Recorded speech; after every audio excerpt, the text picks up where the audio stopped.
Hello student. आज हम new topic चालू करने वाले हैं। अकाउंटिंग स्टैंडर्ड्स हम देखने वाले हैं। ओके, तो अभी इस वीडियो में हम बेसिक कंसेप्ट हम देखेंगे। What is accounting standard, what are the advantages and disadvantages of accounting standard, ये सब देखेंगे एक्चुअली। ओके। आप कभी चैनल पे कभी नए हो तो आप मेरे चैनल को सब्सक्राइब कीजिए।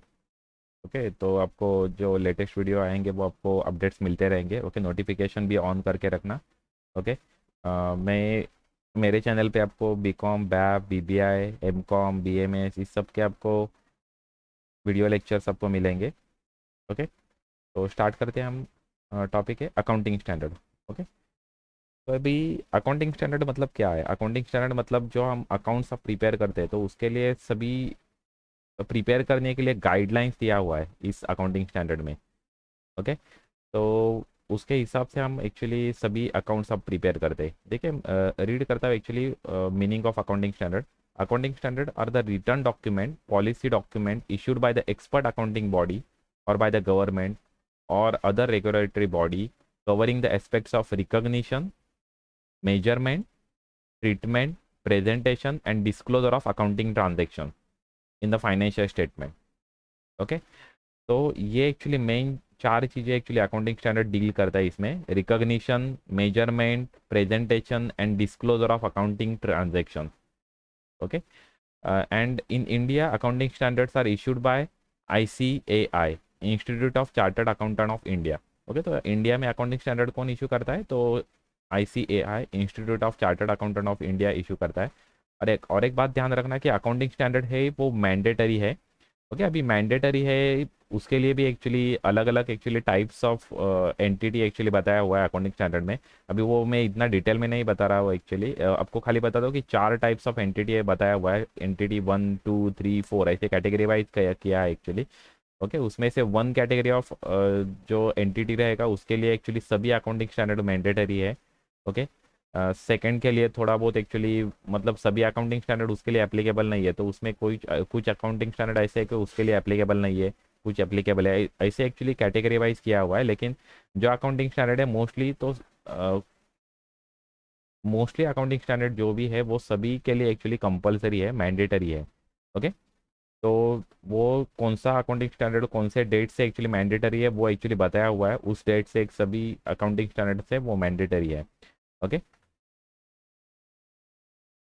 तो नेक्स्ट देखते हैं। ये देखिए, अभी हमने डिस्कस किया कि अकाउंटिंग स्टैंडर्ड किस में डील करता है, तो recognition, measurement, presentation and disclosure requirement of transactions. Okay, events and transaction ये एक्चुअली डिसाइड करता है कि कब वो इवेंट्स एंड ट्रांजेक्शन हम रिकॉग्नाइज करेंगे, उसका मेजरमेंट कैसे करेंगे।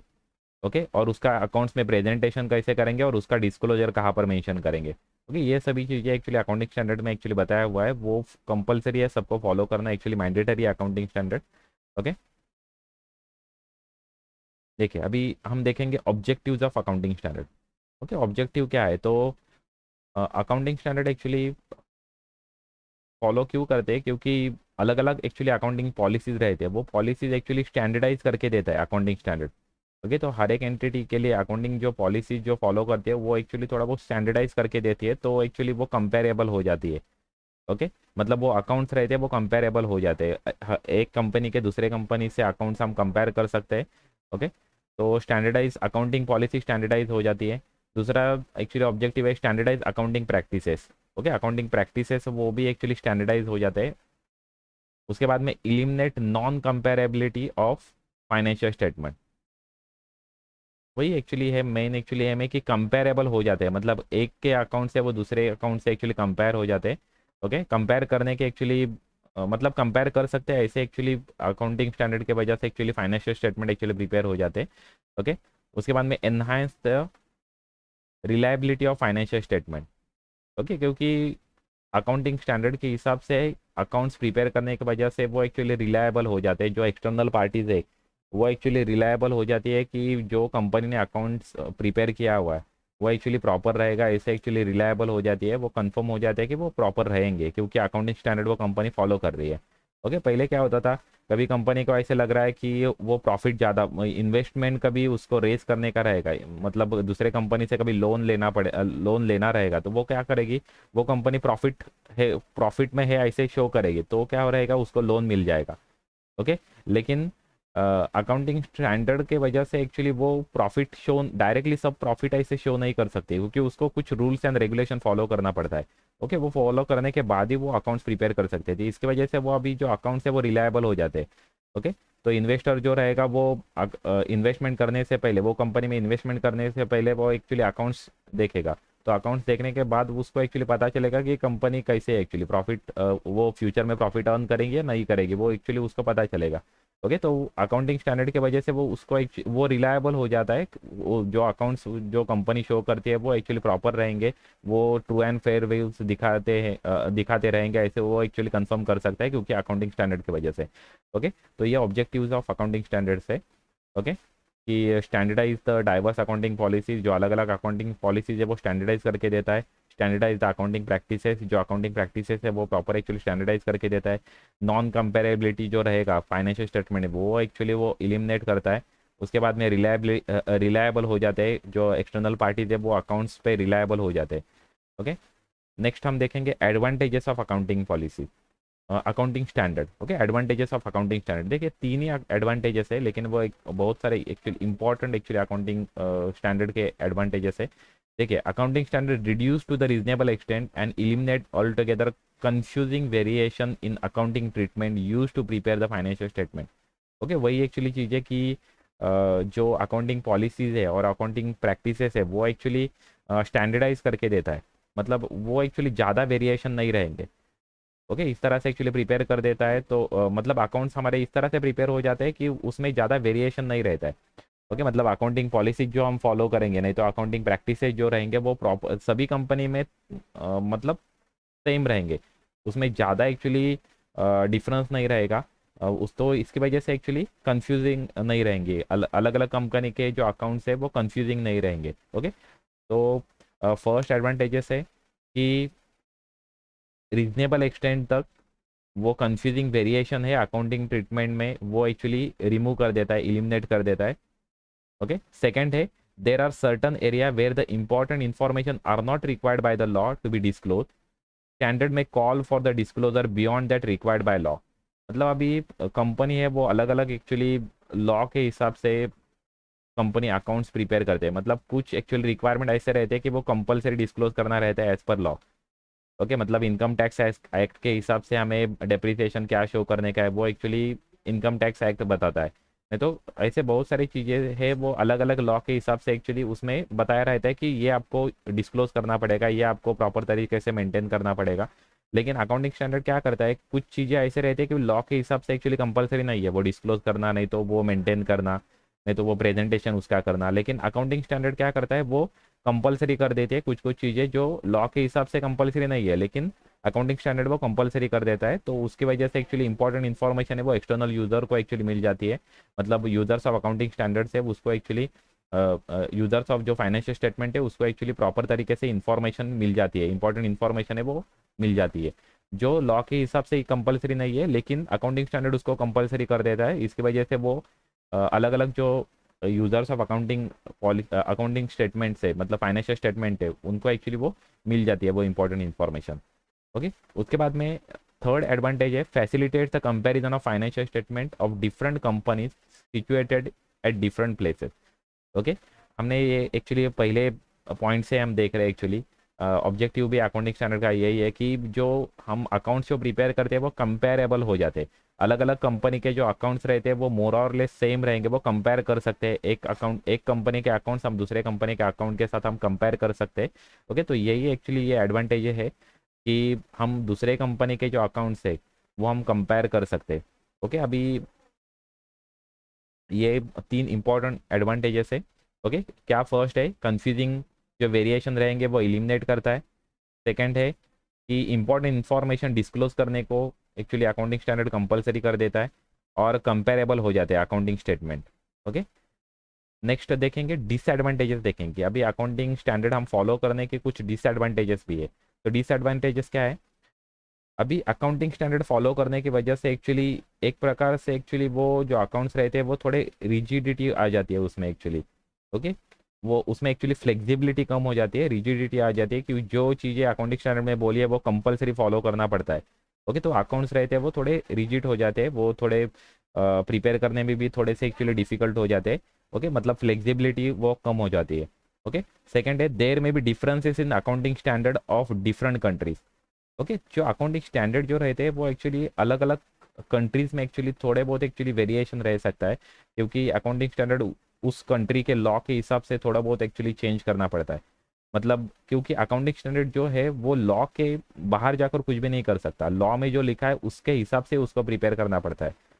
ओके, लॉ और स्टैट्यूट में जो भी लिखा रहेगा उसके हिसाब से अकाउंटिंग स्टैंडर्ड प्रिपेयर करना कंपलसरी है, क्योंकि अकाउंटिंग स्टैंडर्ड जो है वो लॉ के ऊपर नहीं एक्चुअली, मतलब लॉ जो है उसके ज़्यादा कुछ एक्चुअली मतलब लॉ के बाहर कुछ नहीं कंपलसरी कर सकती। ओके, जो लॉ में लिखा रहेगा वही एक्चुअली कंपलसरी हो जाएगा। अकाउंटिंग स्टैंडर्ड में कभी उससे कभी ज़्यादा कुछ लिखा रहेगा तो लॉ में जो लिखा है वो एक्चुअली वहाँ पर अप्लाई हो जाएगा। ओके, अकाउंटिंग स्टैंडर्ड में लॉ के ऊपर कुछ नहीं मेंशन कर सकता। ओके, तो अकाउंटिंग स्टैंडर्ड, ये देखिए ये थर्ड पॉइंट वहां पर एक्चुअली मेंशन किया हुआ है कि accounting standard can not override the law. मतलब लॉ में जो लिखा रहेगा वही एक्चुअली कंपलसरी रहेगा। कभी लॉ से ज़्यादा कभी स्टैंडर्ड में कभी मेंशन किया रहेगा, नहीं तो लॉ से अलग कुछ स्टैंडर्ड में मेंशन किया रहेगा तो लॉ प्रिवेल करेगा ओवर अकाउंटिंग स्टैंडर्ड। ओके, तो लॉ में जो लिखा रहेगा वो फॉलो करना जरूरी है। अकाउंटिंग स्टैंडर्ड मतलब लॉ और अकाउंटिंग स्टैंडर्ड एक्चुअली सेम रहने चाहिए, वो एक्चुअली कभी कंफ्यूजिंग रहेगा उसमें तो लॉ प्रिवेल करेगा। Okay, the standards are required to be frame within the ambit of prevailing statute law even though it is not acceptable standard. मतलब अभी कुछ कुछ स्टैंडर्ड्स ऐसे रहते हैं, मतलब लॉ में जो लिखा रहेगा वो एक्चुअली फॉलो करना कंपलसरी है, तो इसकी वजह से कुछ कुछ अकाउंटिंग स्टैंडर्ड ऐसे रहेंगे कि ड्यू टू लॉ उनको वैसे फ्रेम करना जरूरी है। ओके, क्योंकि लॉ में जो लिखा रहेगा वो ओवरराइड करेगा अकाउंटिंग स्टैंडर्ड पे, तो इसकी वजह से कुछ कुछ अकाउंटिंग स्टैंडर्ड ऐसे रहेंगे कि वो एक्चुअली प्रॉपर नहीं है, लेकिन लॉ की वजह से वो वैसे प्रिपेयर करना जरूरी है, तो ये एक डिसएडवांटेजेस है। ओके, नेक्स्ट है the choice between the better alternative accounting treatment in particular situation is eliminated. मतलब अभी कुछ सिचुएशन में अकाउंटिंग स्टैंडर्ड तो कंपलसरी है, तो कुछ सिचुएशन में हम प्रॉपर मतलब अच्छे अकाउंटिंग ट्रीटमेंट आप कर सकते हैं, मतलब अवेलेबल है अच्छे अकाउंटिंग ट्रीटमेंट, लेकिन ड्यू टू अकाउंटिंग स्टैंडर्ड हमें कंपलसरी हो जाता है कि जो अकाउंटिंग स्टैंडर्ड में जो अकाउंटिंग ट्रीटमेंट मेंशन किया हुआ है वही हमें फॉलो करना कंपलसरी हो जाता है। ओके, तो इस तरह से ये चार डिसएडवांटेज है कि रिजिडिटी आ जाती है ड्यू टू अकाउंटिंग स्टैंडर्ड। उसके बाद में जो अलग अलग कंट्रीज में जो अकाउंटिंग स्टैंडर्ड फॉलो किए जाते हैं वो डिफरेंट रहते हैं, तो इसकी वजह से वो कंपेरेबल नहीं रहते कि दूसरे कंपनी के जो अकाउंट्स है वो हमारे इंडिया के अकाउंट्स में अकाउंटिंग अकाउंट से हम कंपेयर नहीं कर सकते। हम फाइनेंशियल स्टेटमेंट दूसरे कंट्री का फाइनेंशियल स्टेटमेंट एंड इंडिया का फाइनेंशियल स्टेटमेंट हम कंपेरेबल नहीं हो जाता, क्योंकि डिफरेंट कंट्रीज में डिफरेंट अकाउंटिंग पॉलिसीज रहते हैं, डिफरेंट अकाउंटिंग स्टैंडर्ड्स रहते हैं। ओके, नेक्स्ट थर्ड था एक्चुअली कि जो अकाउंटिंग स्टैंडर्ड है कैनॉट ओवरराइड द लॉ। मतलब लॉ के से ज़्यादा कुछ अकाउंटिंग स्टैंडर्ड में नहीं नहीं एक्चुअली मतलब नहीं मेंशन कर सकते कि लॉ में जो लिखा रहेगा वही हमें अकाउंटिंग स्टैंडर्ड में हमें मेंशन करना जरूरी है, तो इसकी वजह से कुछ कुछ अकाउंटिंग स्टैंडर्ड ऐसे है कि वो एक्चुअली बेटर वे से हम प्रेजेंट मतलब बेटर वे से हम अकाउंटिंग स्टैंडर्ड हम मतलब मेंशन कर सकते थे, लेकिन हम मेंशन नहीं कर सकते कि ड्यू टू लॉ, लॉ में जो मेंशन किया हुआ है जो स्टैट्यूट में जो मेंशन किया हुआ है वो कंपलसरी है। इसकी वजह से वो अकाउंटिंग स्टैंडर्ड है वो एक्सेप्टेबल नहीं है, मतलब प्रॉपर तरीके से हम और ज़्यादा प्रॉपर तरीके से हम प्रेजेंट कर सकते थे और ज़्यादा प्रॉपर तरीके से हम प्रिपेयर कर सकते थे अकाउंटिंग स्टैंडर्ड, लेकिन हम प्रिपेयर नहीं कर सकते क्योंकि लॉ में जो मेंशन किया हुआ है वो हमें वो अकाउंटिंग स्टैंडर्ड को कंपलसरी फॉलो करने का। ओके, उसके बाद में लास्ट डिसएडवांटेज था कि हम जो अकाउंटिंग ट्रीटमेंट है वो हमें अल्टरनेटिव अकाउंटिंग ट्रीटमेंट हमारे पास अवेलेबल है, लेकिन वो हम फॉलो नहीं कर सकते क्योंकि अकाउंटिंग स्टैंडर्ड में जो अकाउंटिंग ट्रीटमेंट मेंशन किया हुआ है वही हमें फॉलो करना पड़ता है। ओके, तो ये है disadvantages of accounting standard. Okay, हम नेक्स्ट हम देख, लेकिन आप देखोगे ना तो ये डिसएडवांटेज से ज़्यादा एक्चुअली जो उसके जो बेनिफिट्स है वो उसके जो एडवांटेजेस है वो ज़्यादा एक्चुअली बेनिफिशियल है। ओके, तो इसकी वजह से अकाउंटिंग स्टैंडर्ड एक्चुअली इंपॉर्टेंट है। ओके, वो फॉलो करना एक्चुअली ज़रूरी है। अभी एक्चुअली इंडिया में एनडीएस फॉलो करते हैं, मतलब अकाउंटिंग स्टैंडर्ड का जो हायर वर्जन है एनडीएस मतलब वो इंटरनेशनली एक्सेप्टेबल अकाउंटिंग स्टैंडर्ड हमने प्रिपेयर किया हुआ है, वो नॉर्मली फॉलो किया जाता है। जो कंपनी एनडीएस में नहीं एक्चुअली आती है वो एक्चुअली अकाउंटिंग स्टैंडर्ड फॉलो करती है। ओके, नहीं तो उनको एनडीएस फॉलो करना एक्चुअली कंपलसरी है अभी। ओके। ओके। तो ये एक्चुअली हमने अकाउंटिंग स्टैंडर्ड के कुछ एडवांटेजेस डिसएडवांटेजेस और थोड़ा बहुत मीनिंग अपने देखा अकाउंटिंग स्टैंडर्ड क्या है। ओके। हम एक्चुअली नेक्स्ट लेक्चर में हम अलग अलग अकाउंटिंग स्टैंडर्ड्स है वो हम डिस्कस करेंगे। ओके, तो नेक्स्ट लेक्चर में फर्स्ट अकाउंटिंग स्टैंडर्ड जो है वो हम डिस्कस करेंगे, डिस्क्लोजर ऑफ अकाउंटिंग पॉलिसी, वो हम एक्चुअली डिस्कस करेंगे। ओके। तो आप कभी मेरे चैनल पे कभी नए हो तो चैनल को सब्सक्राइब कीजिए। ओके, लाइक कीजिए, वीडियो शेयर कीजिए आपके अदर फ्रेंड्स में। Okay, thank you very much.